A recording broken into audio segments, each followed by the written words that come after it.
మీకు కృతజ్ఞతాస్తుతులు చెల్లించుకుంటున్నాం నాయన. గడిచిన నాయన ఆదివారం నుంచి ఇప్పటి వరకు మమ్మల్ని సజీవులుగా ఉంచిన ఆయన నీ సన్నిధిలో నిలబెట్టిన విధానంకై నీకు వందనాలు, స్తోత్రాలు, స్తుతులు చెల్లించుకుంటున్నాం నా తండ్రి.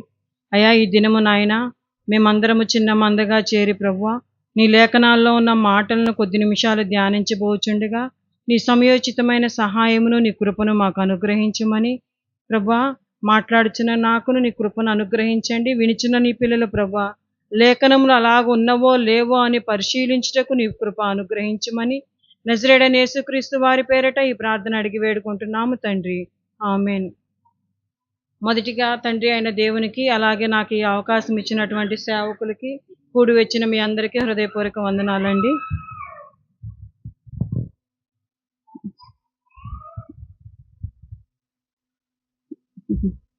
ఈరోజు నాకు ఇవ్వబడిన పాఠం ఏంటంటే యేసు ముద్రలు అనగానేమి.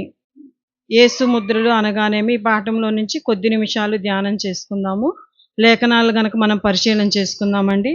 ఈ దినాల్లో చూసినట్లయితే అండి అపవాది ఏం చేస్తుందంటే క్రైస్తవ సమాజాన్ని రకరకాల తప్పుడు బోధల్లోనికి తీసుకువెళ్ళిపోతుంది. ఎన్నో భిన్నమైన బోధలు వచ్చేసినాయి కదండి. క్రైస్తవ సమాజంలో చూసినట్లయితే ఎన్నో డినామినేషన్లు వచ్చేసి ఎన్నో భిన్నమైన బోధలు, అందరూ ఒక బోధ మీదే లేరు. బైబిల్ ఒకటే కానీ బోధలు మాత్రం అనేక విధాలుగా ఉన్నాయి. ఇవన్నీ ఎందుకు ఇలా ఉన్నాయి అని అంటే దానికి కారణం ఎవరండి?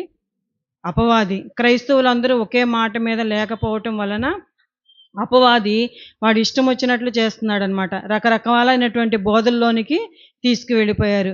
వాటికి సంబంధించిన అపవాది తీసుకెళ్లిన బోధలోకి ఇప్పుడు బైబిల్లో ఒక రకంగా ఉంటే క్రైస్తవ సమాజం ఇంకొక రకంగా మాట్లాడుతుందండి ఈ వాక్యం గురించి, ఈ పాఠం గురించి. మరి ఎలా అపార్థం చేసుకున్నారు, ఎక్కడ అపార్థం చేసుకున్నారు అని చెప్పేసి మనం ఈ పాఠం కనుక ఆలోచించినట్లయితే గలతీ పత్రిక 6వ అధ్యాయము 17వ వచనమండి. అపోస్తులుడైన పౌలు గారు గలతీలకు రాస్తున్న పత్రికలో 6వ అధ్యాయము 17వ వచనం చూసినట్లయితే ఇక్కడ ఏమంటున్నారంటే పౌలు గారు, నేను యేసు యొక్క ముద్రలు నా శరీరమందు ధరించి ఉన్నాను, ఇక మీదట ఎవడును నన్ను శ్రమ పెట్టవద్దు. ఇక్కడ అపోస్తులుడైన పౌలు గారు తన సువార్త పరిచర్యలండి ఎన్నో వేదనలు, శ్రమలు, నిందలు, అవమానాలు ఎన్నో భరించినటువంటి వ్యక్తి. ఆయన మాట్లాడుతున్నారు. ఆయన ఒకనాడు బాప్తీసం తీసుకుని యేసుని తన స్వంత రక్షకునిగా అంగీకరించి క్రీస్తుని ధరించుకున్న తరువాత పౌలు గారు మాట్లాడుతున్న మాటలు ఏంటంటే ఆయన జీవితము ఎలా ఉంది, యేసుక్రీస్తుని ధరించుకున్న తర్వాత కాలంలో ఆయన జీవితం ఎలా ఉంది గనక మనం ఆలోచించినట్లయితే ఇక్కడ పౌలు గారు ఏం చెప్తున్నాడు, ఏం మాట్లాడుతున్నా అంటే నేను యేసు ముద్రలను నా శరీరమందు ధరించి ఉన్నాను అంటున్నాడండి. అంటే ఆయన యేసుక్రీస్తు వారి ముద్రలను అంట తన శరీరమందు ధరించి ఉన్నాను అంటున్నాడు. అంటే ఈ మాటలు కనుక మనం ఆలోచించినట్లయితే అండి ఇది ఒట్టిగా మనుషులు రాసిన మాటలు కాదండి. కన్న తండ్రి అయిన దేవుడు రాసిన మాటలు, పరిశుద్ధాత్మ ప్రేరణ ద్వారా భక్తులు రాసిన మాటలు. ఇది మనుషులు ఊహించి వ్రాసిన పుస్తకం కాదండి బైబిల్ గ్రంథము. ఇక్కడ యేసు యొక్క ముద్రలు నా శరీరమందు ధరించి ఉన్నాను అనంటే ఏం ముద్రలు ధరించాడు పౌలు గారు? అసలు ఏమి ధరించుకున్నాడు? ఈ లోకంలో సమాజం, క్రైస్తవ సమాజం ఏమనుకుంటుంది? పౌలు గారు చెప్పిన యొక్క ఉద్దేశం ఏంటి? మరి క్రైస్తవులు అనుకుంటున్న ఉద్దేశం ఏంటి అని కనుక మనం ఆలోచించినట్లయితే అసలు ముద్ర అంటే ఏంటండి? ముద్ర అంటే ఏంటి? ఒక గుర్తు, లేకపోతే సీలు. ఇప్పుడు ఏదన్నా ఒక స్కూల్కి సీల్ వేసేయాలనుకోండి, ఏం చేస్తారు? లాక్ చేసి ఒక స్టాంప్ వేస్తారు, ఒక ముద్ర వేస్తారు. అంటే సీల్ వేసేసామని అర్థం. అంటే అది ఒక గుర్తుగా ఉండిద్ది అనమాట. ముద్ర వేసాము అని అంటున్నారు. మరి మనల్ని కూడా చూసినట్లయితే మనకి 10th క్లాస్ మార్క్ లిస్టులో కానీ టీసీలో కానీ ఏముండదండి, పుట్టుమచ్చలు ఉంటాయి. మనకు గుర్తులు ఏమన్నా ఉన్నాయా మీ బాడీ మీద అని అంటారు కదా. ఆ మాట అన్నప్పుడు మనం ఏం చేస్తాం, మనకి ఎక్కడెక్కడ పుట్టుమచ్చలు ఉన్నాయో వాటి గురించి ఐడెంటిఫికేషన్ చేస్తారనమాట. మనకి ఎక్కడ ఉన్నాయో చెప్తే వాళ్ళు మనం రాస్తారనమాట అక్కడ. అంటే ఒక గురుతు అనేది మన శరీరంపై ఉంది.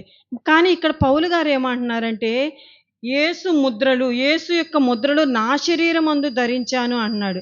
అంటే మనం అనుకుంటున్న గురుతులా? ముద్ర అన్నా, సీల్ అన్నా, గురుతన్నా ఒకటేనండి. మనం అనుకుంటున్న ముద్రలా, లేకపోతే పౌలు గారు ఇంకేమన్నా చెప్తున్నారా ఇక్కడ? మనం ఆత్మీయంగా ఆలోచించాలండి. బైబిలు మనుషులు ఊహించింది రాసింది కాదండి. దీన్ని మనం గనక ఒక్కొక్క అక్షరాన్ని గనక ఒక్కొక్క పదాన్ని మనము పరిశీలనగా చదివినట్లయితే బైబిల్లో ఉన్న ఆత్మీయ సత్యాలు మనం గ్రహించగలిగినట్లయితే పరిశుద్ధ గ్రంథము ఎంతో ఉన్నతంగా వ్రాయబడింది అని మనకి అర్థమవుతుంది. కనుక మనము ధ్యానిస్తూ చదివినట్లయితే దానిలో ఉన్న లోతేంటో మనకి అర్థమవుతుంది. మనము ఈ ఈ గుర్తులు అనుకుంటాం. సపోజ్ మనం ఎప్పుడన్నా చిన్నప్పుడు సంగతి గుర్తు చేసుకుందామండి. ఎప్పుడన్నా పడిపోయామనుకోండి, కాళ్ళ మీద, చేతులు ఎక్కడో చోట మచ్చలనేవి ఉంటాయి. చిన్నప్పుడు పడిపోయిన వాళ్ళు ఉంటారు కదా! నడిచేటప్పుడు పడుతుంటారు. మచ్చలు పడుతుంటాయి. ఆ మచ్చలు చూపిస్తుంటాం మన పిల్లలకి. ఇదిగోరా నా కాళ్ళ మీద ఈ మచ్చుంది. అది ఒక గుర్తుగా ఉండిద్ది మనకి. అంటే పౌలు గారి శరీరం మీద చిన్నప్పుడు పడిన మచ్చలేమన్నా ఉన్నాయా? అవేమన్నా గుర్తులుగా చెప్తున్నారా? అవి ముద్రలుగా అట్లా ప్రింట్ పడిపోయిద్ది కదండీ! పెద్ద గాయం ఏమన్నా అయిందనుకోండి మన శరీరం మీద, ఇంత మచ్చలాగా పడిపోయిద్ది. అంటే ఒక ముద్రలాగా ఉండిపోయిద్ది. అది ఇక ఆ మచ్చ అనేది పోదు. కాలిన గాయం గూడా చూడండి, మచ్చ పడిందనుకోండి, అది పెద్దయినాక కూడా ఆ మచ్చ అనేది పోదు. అప్పుడు మన పిల్లలకి ఏం చెప్తుంటాం, ఇగో పలానా టైం అప్పుడు నేను ఇలా పడ్డాను. ఇదిగో మచ్చ చూసారా ఎలా ఉందో అని చెప్తా. అప్పుడప్పుడు నేను చెప్తుంటానండి. చిన్నప్పుడు ఎప్పుడో నాకు ఊహ తెలిసిన తర్వాత జరిగింది. దీపావళికి ఏదో కాలుస్తుంటే మచ్చ పడిందంట. అది ఇప్పటికి గూడా పోలేదు మచ్చ. అది చెప్తుంటాం. అంటే పౌలు గారు ఇలాంటి మచ్చలేమన్నా ధరించుకున్నారా? మన శరీరం మీద ఇలాంటి ముద్రలు, ఇలాంటి మచ్చలున్నాయి గదా! మనకొక గుర్తుగా ఉండిద్ది. దీన్ని చూడగానే ఏమొచ్చిద్ది? ఆ! ఆ రోజు నేనిలా చేశాను గాబట్టి, ఈ మచ్చ ఇలా ఉందని చెప్పి మనకి గుర్తొస్తా ఉండిద్ది. మరి పౌలు గారు ఏం చేశారని యేసు యొక్క ముద్రలు ధరించుకున్నాను అంటున్నాడండి. ఆయన ధరించుకున్న ముద్రలేంటి? మరి దీని గురించేమన్నా దేవుడేమన్నా వ్రాయించాడా?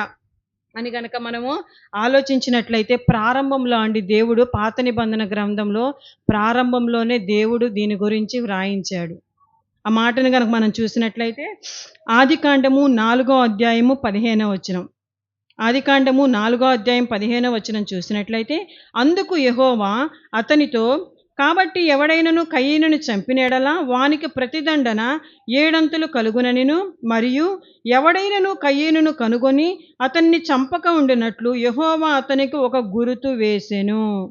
ఏం వేశారండి ఇక్కడ కయీనుకి?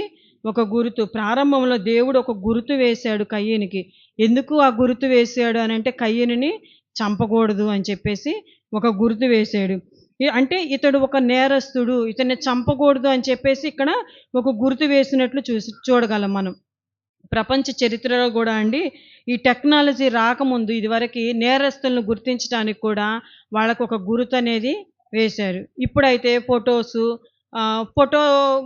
తీసి ప్రతి ఒక్క స్టేషన్‌లో పెడుతున్నారు. ఎందుకు? ఇతడు దొంగ, ఇతనితో జాగ్రత్తగా ఉండని ప్రతి ఒక్క ఫోటో పెడుతున్నారు దొంగలయ్యి. అనేక ఎక్విప్‌మెంట్స్ ఇవన్నీ వచ్చిన తరువాత అవి పెడుతున్నారు. కానీ ఇదివరకు రోజుల్లో అయినట్టయితే ఇతడు దొంగతనం చేశాడనుకోండి ఒక వ్యక్తి, ఆ వ్యక్తిని దొంగ అని గుర్తించటం ఎలా అంటే అతడి నొసటన ఒక ముద్రేసేవాళ్ళు. నొసటనేసేవాళ్ళండి దొంగకి ఇదివరకు రోజుల్లో. అంటే ఆ నొసటన ఆ ముద్ర చూడగానే ఏమర్థం అవ్వాలి మనకి? ఇతడు దొంగ, ఇతనితో చాలా జాగ్రత్తగా ఉండాలి అని చెప్పేసి, మనం జాగ్రత్తగా ఉండాలి అని చెప్పేసి ఆ గుర్తనేది వేసేవాళ్ళు. ఇప్పుడేమో ఫోటోస్ తీసి ఇప్పుడంతా ఆన్‌లైన్ అయిపోయింది కదండీ! ఫోటోస్‌లో షేర్ చేసేస్తున్నారు. ఈ ఫోటోలో ఉన్న వ్యక్తి దొంగ అని చెప్పేసి మనకి తెలిసిపోతుంది. కానీ ఇదివరకు రోజుల్లో అలా ఒక గుర్తు వేసేవాళ్ళు. అంటే ఒక నేరస్తుడికేసేవాళ్ళు. ఇక్కడ మరి దేవుడు ఎవరికేశారు? కయీనుకేశాడు. కయీను కూడా ఒక నేరస్తుడు అని చెప్పేసి అతనికి ఒక గుర్తు వేశాడు. ఎందుకు వేశారు అంటే అతన్ని చంపకూడదు అని చెప్పేసి ఇక్కడ గుర్తు వేసినట్లు మనం చూడం. మరి అతడు హంతకుడు అని తెలియటానికి కయీనుకి గుర్తు వేశాడు. ఇతన్నెవరు చంపకూడదు అని చెప్పేసి గుర్తు వేశాడు. మరి ఈ రోజుల్లో ఈ గుర్తు వేశారు కదండీ! దొంగ అని గుర్తు వేశారు కదా! మరి ఈ రోజుల్లో చూసినట్లయితే యువకులు ఏం చేస్తున్నారంటే, ఆ గురుతులు, ఆ ముద్రలు అవి రాను రాను ఏమైపోయినాయో తెలుసండి? అదే ఏదో సామెత ఉంది గదండీ!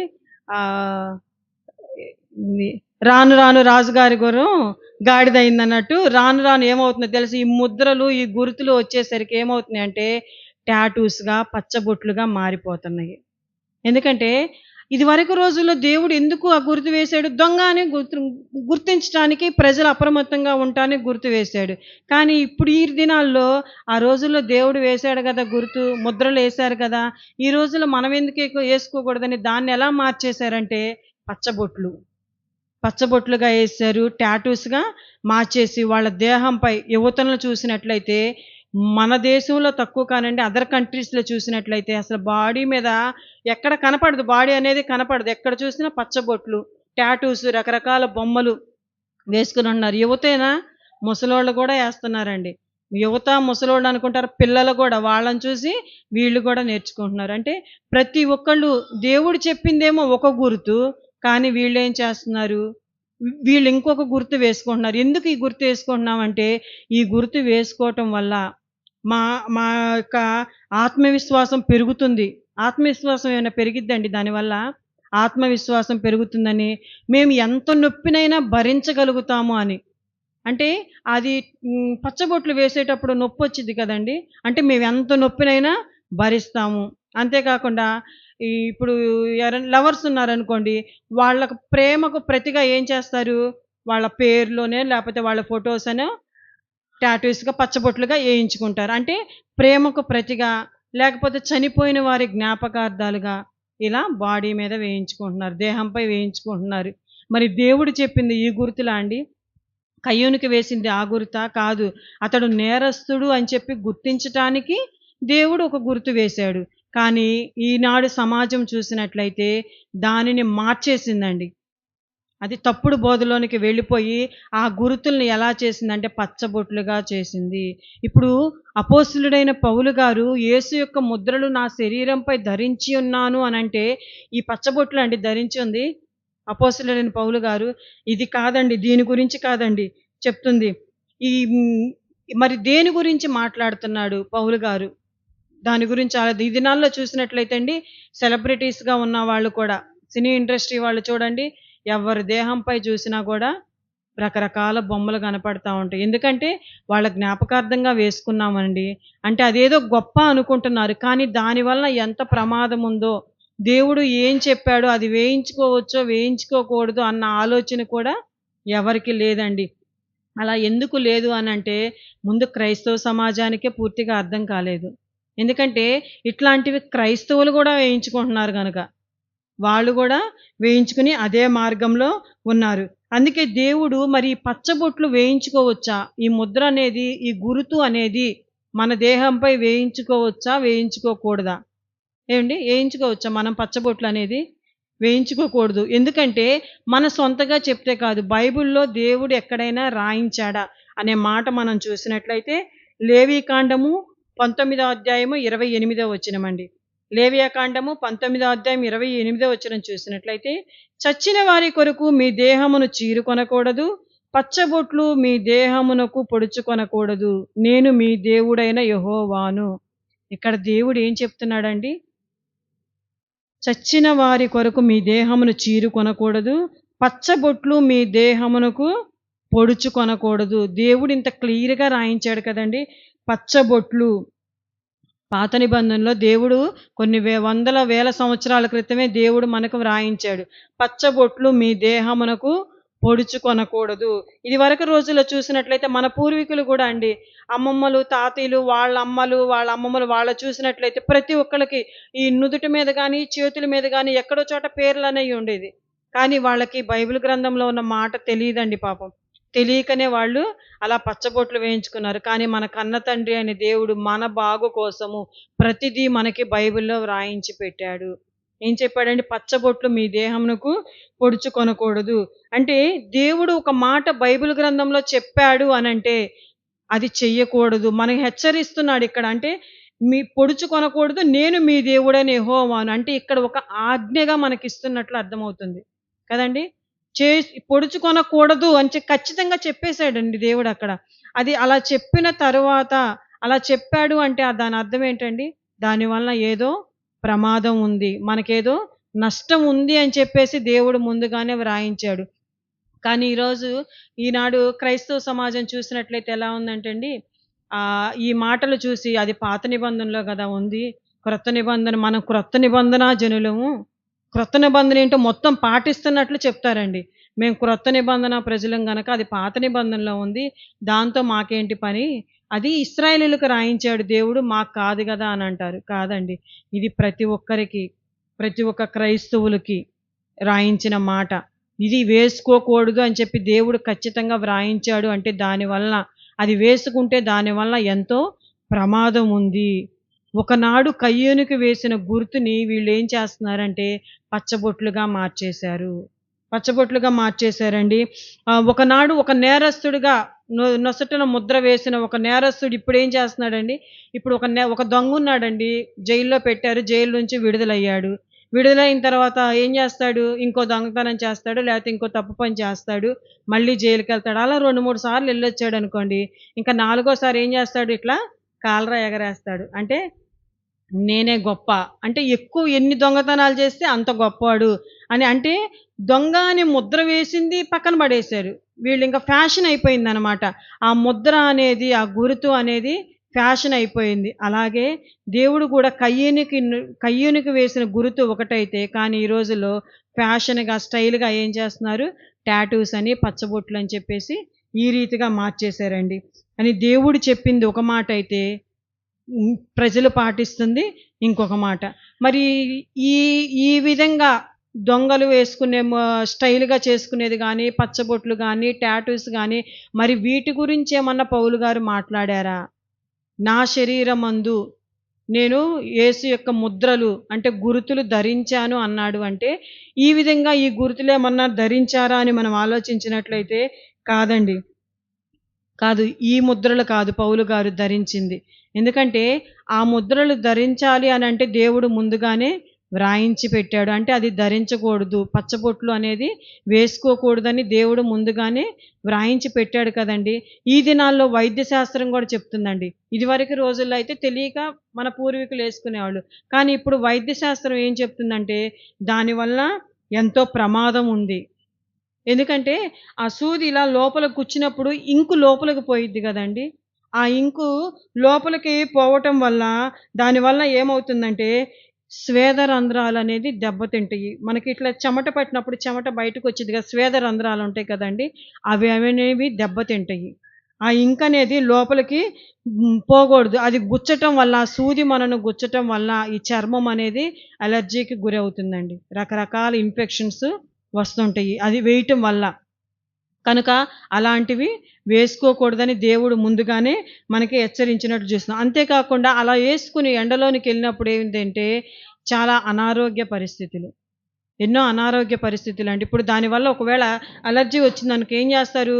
కొంచెం గోకుతారు. ఇలా దురద అనిపిచ్చిద్ది. ఇలా చేసినప్పుడు ఏం చేసిద్ది? అది రాను రాను కొంచెం కొంచెంగా గాయమైపోయి ఎక్కువైపోయిద్ది.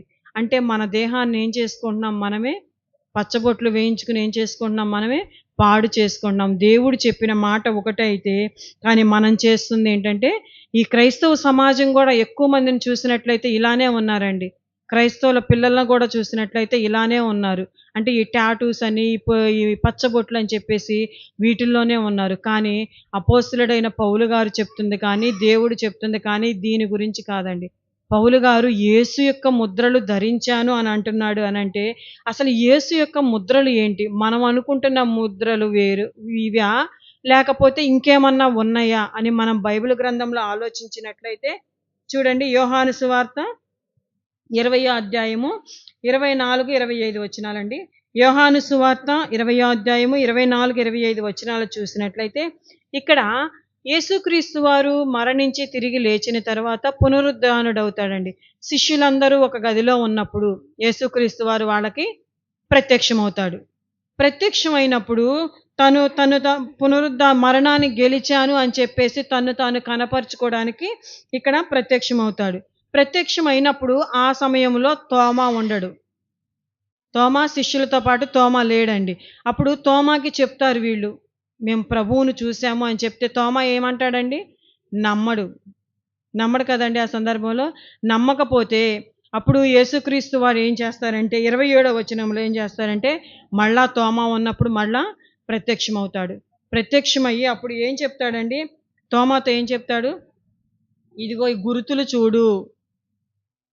చేతులు చూడమంటాడు కదండి, గుర్తులు చూడమంటాడు కదా, గుర్తులు చూడమంటాడు. ఆ గుర్తులు ఏంటండి? యేసుక్రీస్తు వారికి ఉన్న గుర్తులు ఏంటి? అదిగా మనం ఆలోచించినట్లయితే తలకి ముళ్ళ కిరీటము కదండి, 2 చేతుల్లో 2 శీలలు, కాళ్ళకు శీలలు, పక్కలో బళ్ళెపు పోటు అంటే పంచగాయాలు అంటారు కదండి. అంటే ఇవన్నీ యేసుక్రీస్తు వారికి ముద్రలాగా, ఒక గుర్తులాగా, మచ్చలాగా కనపడతాయా లేదండి? అవి చూపిస్తున్నాడు. అంటే ఇవే కాదండి, పంచగాయాలేనా ఇంకా ఏమి కాలేదా అని అంటే ఇంకా ఉన్నాయండి. ఆయన శరీరం దున్నబడింది.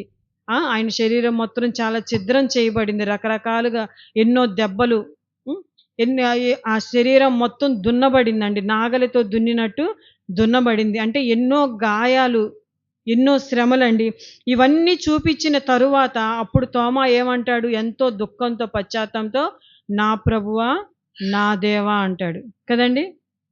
నా ప్రభువా, నా దేవా అని చెప్పేసి సంబోధించినట్లు చూడడం. అంటే ఆ గాయాలు తాలూకా ముద్రలు, గురుతులు అనేవి యేసుక్రీస్తు వారికి ఉన్నాయి. మరి అపోస్తలుడైన పౌలు గారు యేసుక్రీస్తు వారికి ఈ మచ్చలున్నాయి, ఈ గుర్తులున్నాయి. మరి అపోస్తలుడైన పౌలు గారు యేసు యొక్క ముద్రలు ధరించాను అంటున్నాడేంటండి? యేసుక్రీస్తు వారికేమో సిలువలో మేకులు కొట్టారు. చేతులకి, కాళ్ళకి, పక్కలో బల్లెపోటు. అవే ఉన్నాయా పౌలు గారికి? లేవు కదా! మరి ఎందుకు ఆ మాట అన్నాడు? యేసు యొక్క ముద్రలు నేను ధరించి ఉన్నాను అని అంటున్నాడండి. అంటే యేసుక్రీస్తు వారిని స్వరక్షకునిగా అంగీకరించి బాప్తిసము తీసుకుని ఆయనను ధరించుకున్న మనము, పౌలు గారు ఎలా ఉన్నారు అనంటే ఇక్కడ యేసుక్రీస్తు వారిలాగా శ్రమలు, నిందలు, అవమానాలు భరించారు కనుకనే యేసు యొక్క ముద్రలు నేను ధరించాను అంటున్నాడు. అందుకు అంటున్నాడండి. అందుకే అపోస్తలుల కార్యము 14వ అధ్యాయము 9వ వచనంలో ఒక మంచి మాట ఉండిద్ది చూడండి. అపోస్తలుల కార్యం 14వ అధ్యాయం 19వ వచనంలో ఇక్కడ ఏంటంటే, యూదులందరూ సమాజముగా కూడి ఏం చేస్తారంటే పౌలు గారి మీద రాళ్ళు రువ్వుతారు కదండి. రాళ్ళు రువ్వి ఏం చేస్తారు? చనిపోయాడనుకుని ఈడ్చుకెళ్తారండి. చనిపోయాడనుకుని ఈడ్చుకెళ్తారు. ఎందుకు అసలు ఈ అపోస్తలుడైన పౌలు గారిని రాళ్ళతో కొట్టి చంపాలి అన్నంత కోపం ఎందుకొచ్చిందండి? పౌలు గారు ఏం తప్పు చేశారు? క్రీస్తుని ప్రకటించాడు. సువార్త ప్రకటించాడండి. ఈ బ్రతుకు తర్వాత మనకు ఇంకొక బ్రతుకు ఉందని చెప్తున్నాడు. అది చెప్తున్నందుకే రాళ్ళతో కొడతారా? అందుకేనండి. అలా చెప్పినందువల్ల అనేకులు మారిపోతారు కదా! క్రీస్తుని స్వరక్షకునిగా అంగీకరిస్తారు గదా! అందుకోసమని చెప్పేసి రాళ్లతో కొట్టారు. రాళ్లతో కొట్టి ఏం చేస్తున్నారో తెలుసా? చనిపోయాడు అనుకుని ఈడ్చుకెళ్లారంటండి. చూసారండి? ఒక్క దెబ్బ రాయితో కొడితేనే మనల్ని గాయమైద్ది, మచ్చ పడిపోయిద్ది. మరి పౌలు గారిని ఎన్ని రాళ్లతో కొట్టుంటారండి? అంటే ఎన్ని రాళ్లతో కొడితే చచ్చిపోయాడు అని అనుకుంటారు కదండి. ఒక రాయితో కొడితేనే మనం ఒకవేళ సరిగ్గా తగలపోయినా తగిలినట్టు పడిపోతాం, కళ్ళు తిరిగి పడిపోతాము, చచ్చిపోయినట్టు కళ్ళు తిరిగి కోమలోకి వెళ్ళిపోయినట్టు చేస్తుంటాం. కానీ అపోస్తలుడైన పౌలు గారిని నిజంగా రాళ్లతో కొట్టారు. ఎందుకు కొట్టారంటే సువార్త ప్రకటిస్తున్నప్పుడు. అవి అండి యేసు ముద్రలు అనంటే. సువార్త ప్రకటిస్తున్నప్పుడు రాళ్లతో దెబ్బలు తిన్నాడు. ఇంకా ఎన్నో శ్రమలు, ఎన్నో నిందలు, ఎన్నో అవమానాలు భరించాడు కనుకనే యేసు యొక్క ముద్రలు నా శరీరమందు ధరించాను అని అంటున్నాడు. ఇప్పుడు మనం మన పిల్లలకి చెప్తుంటామండి. చిన్నప్పుడు సైకిల్ దొక్కేవాడు. ఇప్పుడు సైకిల్ ఎంతమందికి వచ్చండి? సైకిల్ అందరికి వచ్చు కదా. చిన్నప్పుడు మీకు మీరుగానే సైకిల్ నేర్చుకున్నారా? సొంతగానే, లేకపోతే ఎవరైనా నేర్పించటమో, లేకపోతే మన సొంతగా నేర్చుకున్నామంటే ఎన్నోసార్లు పడి ఉంటాము. ఎన్నోసార్లు దెబ్బలు తగిలి ఉంటాయి. ఆ దెబ్బలు చూపిస్తాం లేదా పిల్లలకి? ఇదిగోరా చిన్నప్పుడు నేను ఇంత కష్టపడ్డాను. మనం ఏదో గొప్పగా చేసినట్టు అది మనకి గొప్ప. అంటే నేను ఇంత కష్టపడి నేర్చుకున్నాను, నీకు సైకిల్ కూడా రాదా అని పిల్లల్ని అంటుంటాము. చూడు నాకు ఈ కాలు మీద మచ్చుంది. ఎందుకు మచ్చుంది అని అంటే చిన్నప్పుడు నేను సైకిల్ నేర్చుకున్నాను. జెంట్స్ అనుకోండి, నేను బైక్ నేర్చుకున్నానురా, బైక్ నేర్చుకున్నప్పుడు ఇన్నిసార్లు పడ్డాను, ఈ మచ్చలు చూడు, నువ్వు కూడా ఇలా నేర్చుకోవాలి, కష్టపడాలి అని చెప్పేసి చెప్తుంటాం. లేడీస్ అయితే ఏం చెప్తుంటారు పిల్లలకి? ఇదిగోరా వంటింట్లో ఈ పని చేస్తున్నప్పుడు ఇదిగో ఆయిల్ ఇక్కడ పడింది, ఇక్కడ పడింది, ఇక్కడ పడింది, ఇగో మచ్చలు చూడని చెప్పేసి మన పిల్లలకు చెప్తుంటాము. అప్పుడు మన పిల్లలు ఏమనుకుంటారు? అమ్మో, మా అమ్మ మా నాన్న మా కోసం ఇంత కష్టపడ్డారా, అందుకేనా ఈ మచ్చలు, ఇన్ని మచ్చలు ఉన్నాయి అని అనుకుంటారు. ఈ మచ్చలు కాదండి, ఆ బొంద ఏమున్నాయండి.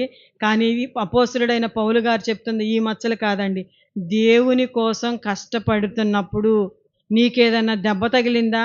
అది మచ్చగా కనపడాలి. అది కనపడాలండి. మనం ఇవన్నీ చూసుకొని అబ్బో! ఇవే కష్టం అని అనుకుంటాము. ఇంత కష్టపడ్డావురా నేర్చుకోరా అని చెప్పేసి పిల్లల్ని ఆ దిశలో ఎంకరేజ్ చేస్తుంటాం కానీ, ఈ రీతిగా మనము చెప్పమండి. అందుకే పౌలు గారు ఏమంటున్నాడంటే, నేను యేసు యొక్క ముద్రలను ధరించాను. అంటే పౌలు గారు తన శరీరాన్ని యేసుక్రీస్తు వారి కొరకు, ఆయన పని కొరకు అంతగా కష్టపడ్డాడు, శ్రమపడ్డాడు కనుకనే ఆ మాట చెప్తున్నాం. మనం ఎవరి కోసం కష్టపడ్డాం? మనం సైకిల్ తొక్కోవటం, మనం బైకులు నేర్చుకోవటము, మనం వంట చేయటం కోసం కష్టపడ్డాము. గాయాలైనయి, మచ్చలు పడ్డాయి. ఈ మచ్చల గురించి చెప్తున్నాము. కానీ పౌలు గారు అది కాదండి. క్రీస్తు కొరకు పడిన ప్రయాస గురించి చెప్తున్నాడు. ఇప్పుడు యేసుక్రీస్తు వారి కొరకు కష్టపడుతున్నప్పుడు ఆయన పని కొరకు వెళ్తున్నప్పుడు మనకేదన్నా శ్రమ తగిలిందా? కష్టమొచ్చిందా? ఏమన్నా గాయాలైనయా? అది చూసుకోవాలండి. అది చూసుకోవాలి. కానీ ఈ రోజుల్లో ఆటల పోటీలకెళ్తారు. ఆ ఆటల పోటీల్లో పడ్డారనుకోండి, ఏదైనా గాయమైందనుకోండి, చూసారా మచ్చ పడింది అని అంటారు. మన దేహంపై ఈ మచ్చలున్నాయి గానీ, క్రీస్తు కొరకు సువార్త ప్రకటిస్తున్నప్పుడు మన శరీరంపై తగిలిన గాయాలేమైనా ఉన్నాయా? ఏమన్నా మన మచ్చలుగా ఉన్నాయండి మన శరీరంపై? ఎవరికీ లేవండి. ఎవరికీ లేవు.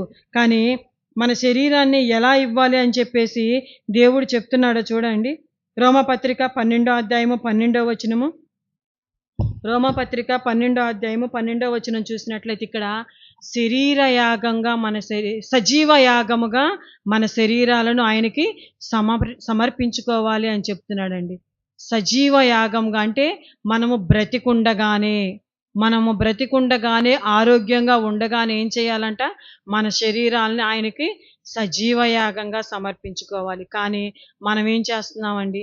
ఈ పిచ్చి పిచ్చిగా ఆటలని, పాటలని, పోటీలని, కొట్లాటలని వీటికి వెళ్ళిపోయి మన ఇష్టం వచ్చినట్టు బ్రతుకుతూ వాటిలో పడిన గాయాలను అవి మన దేహాన్ని పాడు చేసుకుంటున్నాం. అవి మన బాడీ మీదకి తెచ్చుకొని మన దేహాల్ని పాడు చేసుకుంటున్నాము. కానీ దేవుని కొరకు మనం ఎంత కష్టపడుతున్నామో మనం ఆలోచించుకోవాలండి. ఒకనాడు ఇశ్రాయేలీయులకి ఏం చెప్పాడు దేవుడు? ఆకాశమందు గాని, భూమి మీద గాని, భూమి క్రింద నీళ్ల యందే కానీ ఏ రూపాన్ని మీరు చేసుకోకూడదు అని అంటున్నాడు. చెప్పాడా లేదండి దేవుడు ఇశ్రాయేలీయులతో అప్పుడు ఆనాటి కాలంలో? ఆ మాట చెప్తే దేవుడు ఏ రూపాన్ని విగ్రహంగా చేసుకోకూడదని దేవుడు అప్పుడు చెప్తే, కానీ ఈ దినాల్లో ఏం చేస్తున్నారండి? ఈ పచ్చబొట్లని, టాటూస్ అని ఏకంగా మన దేహంపైకే తెచ్చేసుకుంటున్నారు. మన దేహంపై ఏ ఆకారాన్ని వేసుకున్న అది విగ్రహంతో సమానమేనండి. అది గుర్తుగా తెచ్చుకుంటున్నారు. ఇవి మన తీపి జ్ఞాపకాలండి అంటారు. అంటే అవి గుర్తుగా తెచ్చుకుంటున్నారు. అంటే మన దేహాన్ని మనమే పాడు చేసుకుంటున్నాము. కానీ దేవుడు ఏం చెప్తున్నాడు రోమపత్రికలో? సజీవ యాగంగా మీ శరీరాలను ఆయనకి సమర్పించండి. అంటే మీరు బ్రతికుండగానే, ఆరోగ్యంగా ఉండగానే మీ శరీరాలను ఆయనకి సమర్పించండి అంటే మనం ఏం చేస్తున్నామండి? బ్రతికుండగానే, ఆరోగ్యంగా ఉండగానే దేవుని మాట వింటామండి? ఆరోగ్యంగా ఉన్నప్పుడు దేవుని పనికి వస్తామా? రామండి. దేవుని పనికి రాము. దేవుని దగ్గరికి రాము. దేవుని పనిలో మనము కష్టపడము. అన్నీ పోయిన తర్వాత వస్తామండి దేవుని దగ్గరికి. మరి ఈ దినాల్లో చూసినట్లయితే దేవుని కొరకు ఎంతమంది ప్రయాస పడుతున్నారు, ఎంతమంది కష్టపడుతున్నారు చూడండి. ఇప్పుడు మన ఇంట్లో ఏదైనా ఫంక్షన్ జరుగుతుందండి. ఫంక్షన్ జరుగుతున్నప్పుడు ఫస్ట్ ప్రిఫరెన్స్ దేనికి ఇస్తాం మనం? జ్ఞాపకంగా ఉండటానికి దేనికి ఇస్తాము చెప్పండి? ఫొటోస్‌కి ఇస్తాము. ఎందుకు ఫొటోస్‌కి ఇస్తాము అనంటే, ఫంక్షన్ అయిపోయిన తర్వాత ఆ ఫొటోస్ వచ్చిన తర్వాత ఏం చేస్తాం? అందరూ ఒక దగ్గర కూర్చొని ఆ ఫొటోస్ చూసుకుంటా ఉంటాం. ఎందుకు? పలానా రోజు పలానా ఫంక్షన్ ఈ రీతిగా జరిగింది అని మనకి ఒక గుర్తుగా ఉంది. ఫొటోస్ అనేవి మనకి ఒక గుర్తుగా ఉన్నాయి. అంటే ఫొటోస్ చూడగానే ఫంక్షన్ తాలూకా జ్ఞాపకాలు వస్తున్నాయి మనకి. అవి గుర్తులు వస్తున్నాయి. మరి నీ దేహాన్ని చూసినప్పుడు నేను దేవుని పనిలో కష్టపడ్డాను అన్న గుర్తేమన్నా వస్తుందా? చెప్పండి. ఫొటోస్ చూడగానే ఫంక్షన్ గుర్తొచ్చినప్పుడు, మరి మన శరీరాన్ని చూసుకున్నప్పుడు, నేను ఆ రోజు దేవుని పనిలో ఇలా కష్టపడ్డాను, అందుకే నా దేహం ఇలా అయిపోయింది అన్నది ఎవరికన్నా గుర్తొస్తుందా? లేదండి. ఎందుకు గుర్తు రావట్లేదనంటే, మనం చేస్తేనేగా. మనం అలిసిపోయి అంత చేస్తేనే కదా! మనం వారానికి ఒకసారి కనపడతాం కదండీ! ఇంకా మనం దేవుని పని ఎక్కడ చేస్తున్నామో, మన శరీరం ఎక్కడ అలిసిపోతుంది. దేవుని కొరకు ఎక్కడ అలసిపోతుందండి? అంటే ఒక ఫోటోసు, ఒక మచ్చలను, పుట్టుమచ్చలు చూడగానే అబ్బా! నాకిక్కడ పుట్టుమచ్చ ఉంది కదా! అని చెప్పేసి ఎంతో సంబరపడిపోతావు. మరి నీ దేహంలో దేవుని పని చేస్తున్నప్పుడు తగిలిన చిన్న గాయమైనా అది ఒక మచ్చలా మన దేహంలో ఎక్కడైనా ఉందా? మన సొంత పని చేసేటప్పుడు కాదండి. మన సొంత పనులకు మనం ఊర్లు వెళ్ళేటప్పుడు, బళ్ళ మీద వెళ్ళేటప్పుడు పడిన గాయాలు అవి కాదండి మచ్చలుగా కావాల్సింది. దేవుని పనికి వెళుతున్నప్పుడు, నువ్వు సువార్త ప్రకటిస్తున్నప్పుడు, నీకేదన్నా శ్రమ కానీ, నిందలు కానీ, లేకపోతే ఏదైనా కష్టం వచ్చినప్పుడు, ఏదైనా ప్రమాదం జరిగినప్పుడు, నీ దేహంలో మచ్చల తాలూకా ఏమన్నా ఉందా అంటే ఏమీ లేదండి. ఎందుకంటే ఇక్కడున్న మనమందరము ఏమీ లేదనే చెప్పగలం. ఎందుకంటే మనం చేయలేదు కనుకనే ఏమీ లేదనే చెప్పగలుగుతాం. కానీ అపోస్తలుడైన పౌలు గారు ధైర్యంగా చెప్తున్నాడు. యేసు యొక్క ముద్రలు నేను ధరించాను. అంటే క్రీస్తు పడిన పాట్లలో ఆయన కూడా ఆయన కూడా ప్రయాస పడినాడు కనుకనే, అంటే యేసుక్రీస్తు వారిలాగానే ఆయన కూడా తన శరీరాన్ని క్రీస్తు కొరకు సమర్పించాడు కనుకనే యేసు యొక్క ముద్రలు ధరించాను అని గర్వంగా చెప్తున్నాడండి. ఆయన అలా చేశాడు కనుకనే కొన్ని వేల సంవత్సరాలైనా కూడా మనం ఇప్పటికీ చెప్పుకుంటున్నాము అంటే, మరి మన గురించి మన పిల్లలు చెప్పుకోవడానికి మన దేహంపై ఏమన్నా ఉన్నాయా? తగిలిన దెబ్బలు, మన సొంత పనులకి ఎళ్ళిన దెబ్బలు అవి చూసి గొప్పగా చెప్పుకుంటాము, గర్వంగా చెప్పుకుంటాము. కానీ దేవుని పనికి వెళుతున్నప్పుడు మన శరీరంపై ఏమి దెబ్బ తగిలింది చెప్పండి? ఇక్కడున్న వాళ్ళ ఎవ్వరి శరీరం పైన నేను ఇదిగో దేవుని పని చేస్తున్నప్పుడు నాకు ఈ గాయమైంది, ఈ మచ్చుంది, ఈ గుర్తుందని చెప్పగలుగుతామండి? లేదు. మనం ఆ స్థితిలో లేము అనంటే మనం ఏమి చేయటం లేదని మనకిక్కడ అర్థమైపోతుందండి. కనుక పౌలు గారి వలె మనం యేసు ముద్రలు ధరించాము అని గొప్పగా చెప్పాలి అనంటే, మనం ఇక నుంచైనా దేవుని పనిలో కష్టపడితే, కష్టపడితే ఆ ముద్రలు మనం గూడా ధరించాము అని చెప్పగలుగుతామండి. చాలామందికి చూడండి దొంగ అనే ముద్ర ఉండిద్ది. ఒక వ్యక్తిని ఒక దొంగవాడు వస్తున్నాడనుకోండి, అతడు 2, 3 దొంగతనాలు చేశాడనుకోండి, ఆయన్ని చూడగానే మనకేమనిపిచ్చిద్ది? అదిగో దొంగోడు వస్తున్నాడురా అనేది. అతడు దొంగతనాలు మానేశాడు. కానీ ఆ ముద్ర అనేది పడిపోయింది. ఒక వ్యభిచారి వస్తున్నాడనుకోండి, అతడేదో 2, 3 తప్పులు చేశాడనుకోండి, ఆయన మానేసినా కూడా ఏమంటారు? అబ్బో! వ్యభిచారి వస్తున్నాడురా అంటాడు. ఒక అబద్ధీకుడు వస్తున్నాడనుకోండి, ఒకటి 2 సార్లు అబద్ధం చెప్పాడనుకోండి, ఆ అబద్ధాలు మానేసినా కూడా మనం ఏమంటాం ఆ వ్యక్తిని చూసినప్పుడు? అబద్ధీకుడు వస్తున్నాడురా అని అంటాం. అంటే ఒక్కొక్కళ్ళకి ఇట్లా ఒక్కొక్క ముద్ర వేసేసున్నాము కదండీ! మరి ఈ ముద్రలో నుంచి యేసు ముద్రలోకి రావాలి అనంటే ఏం చేయాలి మరి మనం? ఏం చేయాలండి? పౌలు గారు ఒకప్పుడు పాపులలో ప్రధానుడను, ప్రధాన పాపిని అన్న ముద్ర ఉంది పౌలు గారికి. అంతేకాకుండా సమాజంలో ఉన్నవందరినీ ప్రతి ఒక్కళ్ళని ఈడ్చుకుని పోయేవాడు. ఆయన్ని చూడగానే భయపడిపోయేవాడు. అంటే క్రైస్తవులందరినీ చంపటానికి వస్తున్నాడురా అన్న ముద్ర ఉండేది. అంటే ఇన్ని ముద్రలు ఉన్న పౌలు గారు ఇంకో మాట ఏమంటాడంటే, నేను పూర్వము దూషకుడును, హింసకుడును, హానికరుడను. అంటే ఇన్ని ముద్రలున్నాయి గదా పౌలు గారికి. ఇన్ని ముద్రలున్న పౌలు గారు యేసు ముద్రలోనికి వచ్చాడండి. అన్ని ధరించుకున్న ఆయనే యేసు ముద్రలోకొచ్చాడు. మనకన్ని ముద్రలు లేవుగా. పూర్వం దూషకుడు, హింసకుడు, హానికరుడు అని ఏమన్నుందా? దొంగ, వ్యభిచారి, అబద్ధికుడు ఏమన్నుందా? అది మిమ్మల్ని మీరే పరిశీలన చేసుకోవాలి. పౌలు గారికే అన్ని ముద్రలున్నాయి. పాపుల్లో ప్రధాన పాపిని అన్నాడు మళ్ళీ. ప్రధాన పాపి అన్న ముద్ర నుంచి యేసు ముద్రలోనికి వచ్చాడు అంటే ఎంత ప్రయాసపడి ఉంటాడో చూడండి. ఎంత కష్టపడి ఉంటాడో చూడండి. తన ప్రాణాన్ని పణంగా పెట్టాడు అనంటే దేవుని కొరకు, క్రీస్తు కొరకు ఎంత ప్రయాసపడి ఉంటాడో చూడండి. ఆ ముద్రలో నుంచి ప్రధాన పాపి ముద్రలో నుంచి యేసు ముద్రలు ధరించుకున్నాను అనంటే అసలు ఎంత కష్టమండి. ఎంత వ్యయ చెల్లించాలి. మరి మనము ఏ ముద్రలు ధరించుకుని ఉన్నాము? యేసు ముద్రలు అంటే అవి. మరి మనం ఏ ముద్రలు ధరించుకున్నాము? ఒకసారి మనల్ని మనం పరిశీలన చేసుకోవాలండి. మనము కూడా పౌలు గారిలాగా మనం కూడా సువార్త పనిలో మన శరీరాన్ని నలగ్గొట్టుకొని ఆయన కొరకు కష్టపడుతూ ఇక నుంచన్నా ముందుకు వెళ్ళగలిగితే మనము కూడా యేసు ముద్రలను ధరించుకున్న వారం అవుతాము. కనుక అట్టి దిశగా మనం అందరం కొనసాగాలని కోరుకుంటూ నా మాటలు ముగిస్తున్నానండి. ప్రార్థన చేసుకుందాం. పరలోకమందున్న మా కన్న తండ్రి, ప్రభువైన యేసుక్రీస్తు వారి పేరట మీకు కృతజ్ఞతాస్తుతులు చెల్లించుకుంటున్నాం నాయన. అయ్యా, నీ కుమారుడైన యేసుక్రీస్తు వారి ప్రభువా నాయన, అనేక హింసలు, నిందలు, అవమానాలు భరించి నాయన మా కొరకు మరణించి వెళ్ళాడు నాయన. ఆయన అడుగుజాడల్లో నడిచిన పౌలు గారు ప్రభువా, యేసుక్రీస్తు వారి ముద్రలను ధరించానని గర్వంగా చెప్తున్నాడు నాయన. ప్రభువా నాయన తండ్రి, మరి నీ కుమారుడైన క్రీస్తును ధరించిన మేము నాయన, మేము ఏ ముద్ర కలిగి ఉన్నామో నా తండ్రి, అయా ఎవరికి వారుగా పరిశీలన చేసుకున్నట్టుకు నీ కృప అనుగ్రహించండి. మేము కూడా నా తండ్రి నాయన నీ పనుల్లో ఉంటూ నాయన ముందుకు కొనసాగుతూ యేసు ముద్రను ధరించే కృప మాకందరికీ దయచేయమని అడుగుచున్నాం. నాయన ఇంతటి మహాజ్ఞానాన్ని నేర్పించినటువంటి మా ఆత్మీయ తండ్రి గారికి మంచి ఆయుష్ను, ఆరోగ్యాన్ని దయచేయమని అడుగుచున్నాం. నాయన మమ్మల్ని సత్యంలోనికి నడిపిస్తూ నాయన ప్రతిదినము నాయన నీ వాక్యం ద్వారా మమ్మల్ని హెచ్చరిస్తున్న సేవకుల్ని జ్ఞాపకం చేసుకోండి. ఇక్కడ చేరి ఉన్న ప్రతి ఒక్క బిడ్డను జ్ఞాపకం చేసుకోండి అయ్యా. విన్న ప్రతి మాట వ్యర్థంగా పోకుండా నా తండ్రి, ఆ మాటల ప్రకారం నాయన నీ బిడ్డలు జీవించే కృప అనుగ్రహించమని నజరేయుడైన యేసుక్రీస్తు వారి పేరట ఈ ప్రార్థన అడిగి వేడుకుంటున్నాము తండ్రి. ఆమేన్.